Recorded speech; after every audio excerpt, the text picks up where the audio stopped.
Aleksei tässä kleedaa käsin, eli perinteisin menetelmin kleedausnuijaa käyttäen.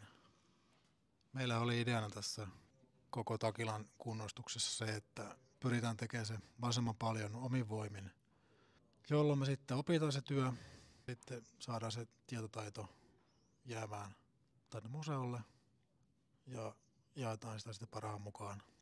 Että nämä hommathan on aika harvinaisia, mutta kuitenkin Euroopassakin on muutama yritys, joka tekee pelkästään tämän tyyppisiä hommia. Ja meillä on nyt yksi asiantuntija sitten näistä valittu tähän mukaan, joka on auttanut meitä valitsemaan oikeat työ- ja toimintatavat, muutenkin kertonut sitten pääperiaatteet tämmöisestä työstä. Siitä on tietenkin opiskeltu itse, haettu tietoa paljon, käyty katsomassa muita laivoja.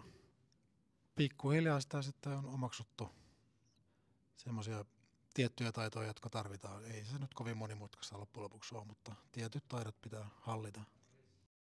Yksi syy, miksi haluttiin tämä kunnostus tehdä näin, on myös se, että tässä sitten todellakin opitaan, mikä on Suomen joutsen ja mikä on Suomen joutsen Takilan kunto.